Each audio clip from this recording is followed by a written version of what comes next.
Hello everyone, I'm Colin Graham. I'm the animation director on Watch Dogs, and today I'm excited to present to you a vertical slice of the Watch Dogs free roaming experience. So actually, this is not a mission. Everything we're going to showcase today is completely systemic, and we're free to do as we please. We start off in the wards, the low-income district of our interpretation of Chicago. When creating the world of Watch Dogs, we wanted to stay true to the city and give a unique flavor to each and every neighborhood, not only in terms of the architecture, but also in terms of the people that you'll encounter and what is happening in their day-to-day lives. In the wards, you'll see working-class citizens, rusty cars, gang members, abandoned houses, and low-grade pawn shops. It's really not the kind of place that you're going to want to be alone after dark. Nowadays, modern cities are increasingly managed by software, controlling traffic lights, electricity grids, and surveillance systems. In our version of Chicago, this management software is called CTOS, or the Central Operating System. The CTOS controls everything in the city, and it was created by the Bloom Corporation. Since the CTOS has been installed in Chicago, people get to work faster, the crime rate has dropped, and the communication networks are now more accessible and stable than they ever were before. It goes without saying that if everything is connected, somebody able to take over the system would be extremely powerful. At this point in the game, we don't have control over this district's CTOS system. The icons that you see over people's head mean that we cannot hack into their mobile devices at the moment. We need to find the CTOS control center, install a backdoor virus into the system to take control over all of the infrastructure in this district. There it is, the CTOS control center.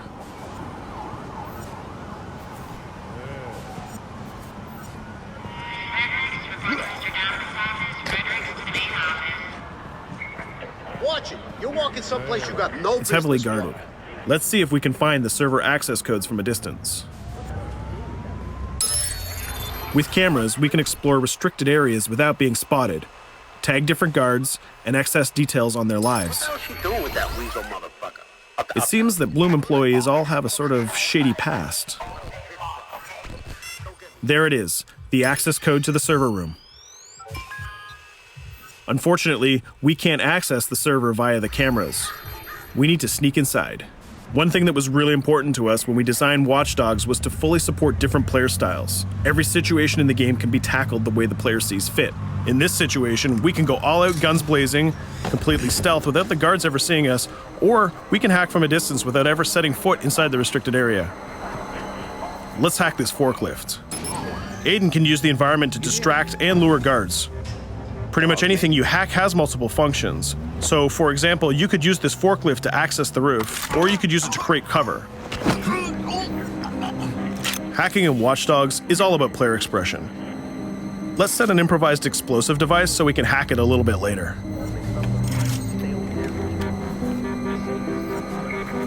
You'll also notice Aiden's low-profile stance. This indicates when the guards are unaware of our presence.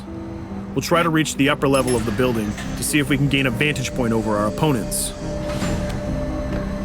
Everything in the environment can be hacked, so we're going to make some dynamic cover. That's how you spend a day off. Some quality meat. We'll use this forklift to lure the guard towards our IED that we set earlier. Let's see how this plan unfolds. You're working them on.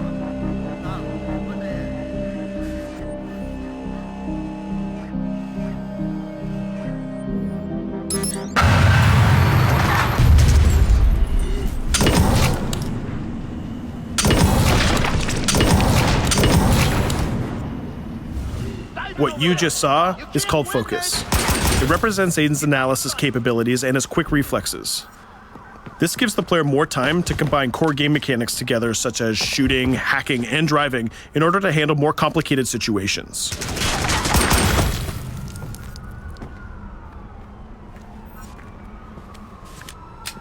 Now we can access that control room.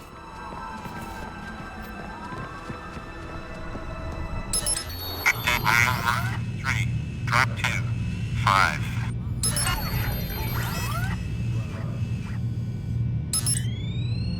Now we'll be able to hack all of the devices connected to the CTOS within the districts. Thousands of cameras, traffic lights, the electricity grid, and most importantly, all of the citizen information profiles. We can also benefit from the Chicago Police Department Crime Prediction System, which uses facial and pattern recognition to spot potential criminals or potential victims. Since this is a pretty rough neighborhood, I'm pretty sure we're going to stumble on some suspected criminal activity pretty soon. And there it is. The system just pushed an alert of a potential crime. We can see the system trying to triangulate the location on our minimap. Take note, this isn't a mission. This can happen anywhere at any time. We've just spotted a potential victim. It's always up to the player if he wants to investigate or not, to take action or not. So let's see how this turns out. Yeah, you're right. Could I just...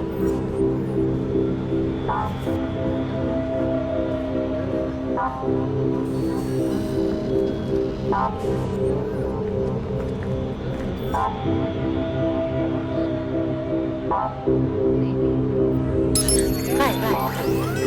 You think you're leaving me? Huh? Jesus, I told you to stay away from me! You belong to me now. Get it? You better leave or I'll call the cops! I'll fucking kill you, goddammit. Get off! Yo! That was close. Good thing that we intervened. We managed to prevent the crime, but we triggered a chase. From here, the criminal's behavior is unpredictable. He can try to get away, shoot back at us, surrender, or call for backup.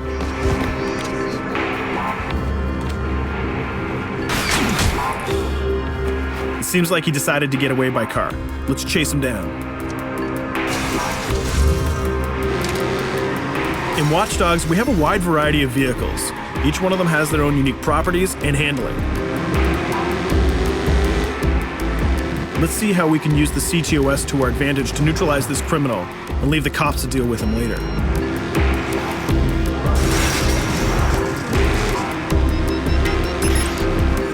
The chase stops right here. Using the blockers usually reserved for the cops during interventions, we managed to stop this criminal without killing him. This gives us a reputation bonus. This system is at the core of the Watch Dogs experience. Depending on how we handle different situations in the game, the media and the citizens will have a different perception of our hero, whether he is a true vigilante or a reckless criminal. This will have repercussions throughout the game. Now, let's head for the Loop, the historical district of Chicago, where you're going to find the most iconic buildings in the city.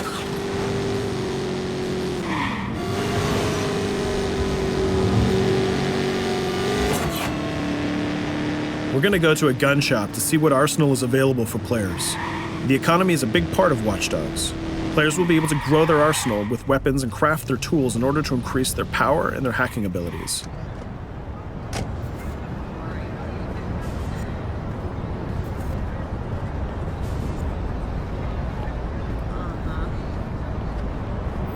No, it's okay.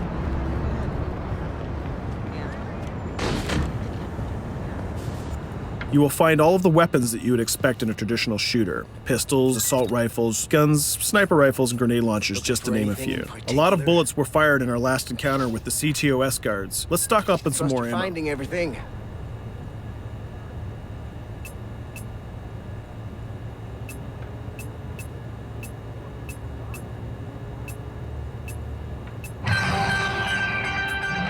As we mentioned earlier, the media keep track of your actions and the citizens are going to react according to the perception that they have of you. Here, the media is reporting a crime in which you are the #1 suspect. The gun shop owner recognized you and decided to trigger a silent alarm to notify the police. Copy that. Possible wanted suspect presumed armed and dangerous. Police are now trying to locate the source of the threat using the surveillance system in the city, represented by the yellow circles on the minimap. Come in, PH3.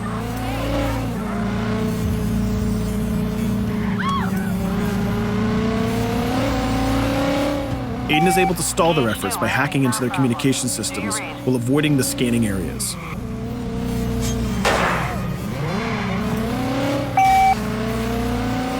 PH units, do you copy? Repeat, squad to all PH units. Once they've lost our trail, we can go back to our activities.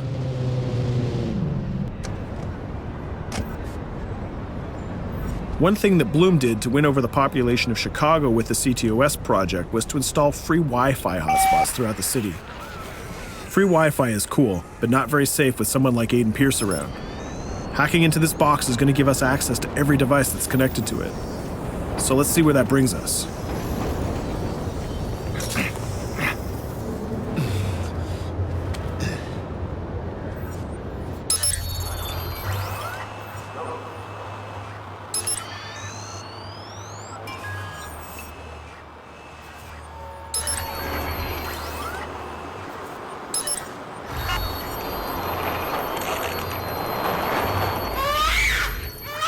We just hacked into the webcam of a laptop. It seems that we're in the apartment of a mother and we can hear her baby crying in the background. Her bank information is in her mobile phone sitting right there on the table in front of us. It's totally up to the player whether we decide to steal it or not. Of course, this won't affect our reputation because nobody can witness this action. Just like in real life, nothing is totally black or white, but rather many shades of gray. This is exactly the situation where we want the player to question his own morality. Let's go withdraw that money. If you think that you're alone, think again. Aiden is not the only hacker in town. Someone's trying to install a backdoor virus on Aiden's phone in order to steal a portion of the information that he's gathered through the game so far. First, we're gonna have to reach the area where the signal is coming from.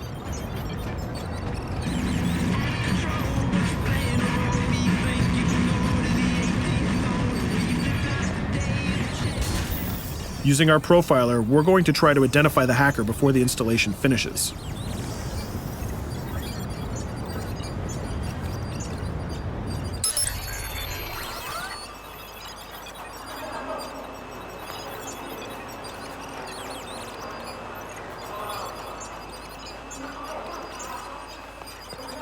There he is. In Watch Dogs, things aren't always what they seem to be. This is actually another player that seamlessly came into our single-player experience. Let's not let him get away with this. We're gonna teach this guy a lesson.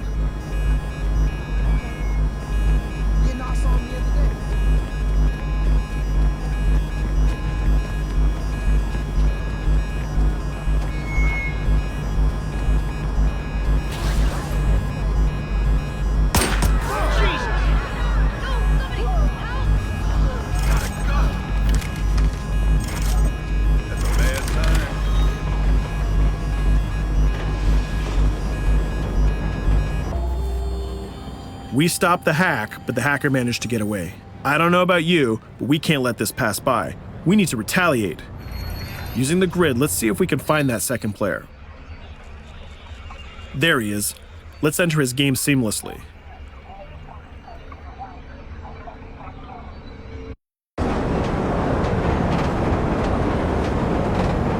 The second player is not yet aware of our presence.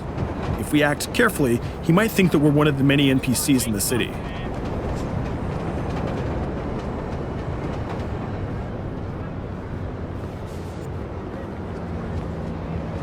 What was that?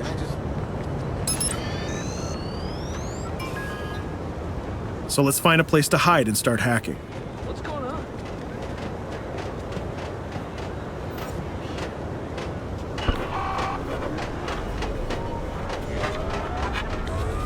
The second player has just been alerted that a breach has occurred on his phone. He's trying to find us using his profiler.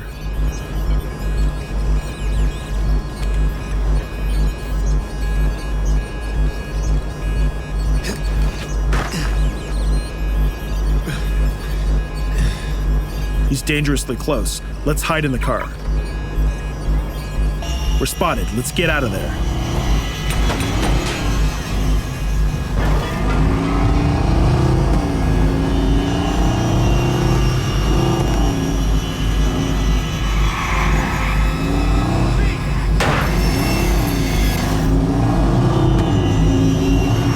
Let's set up an ambush right here. By dragging the other player back here into the alley, we make sure that no civilians get hurt during the firefight. We didn't succeed in hacking the second player, but we did get a little bit of revenge. So that's what we have time for today. We hope you enjoyed our quick gameplay session. Stay tuned for more about Watch Dogs.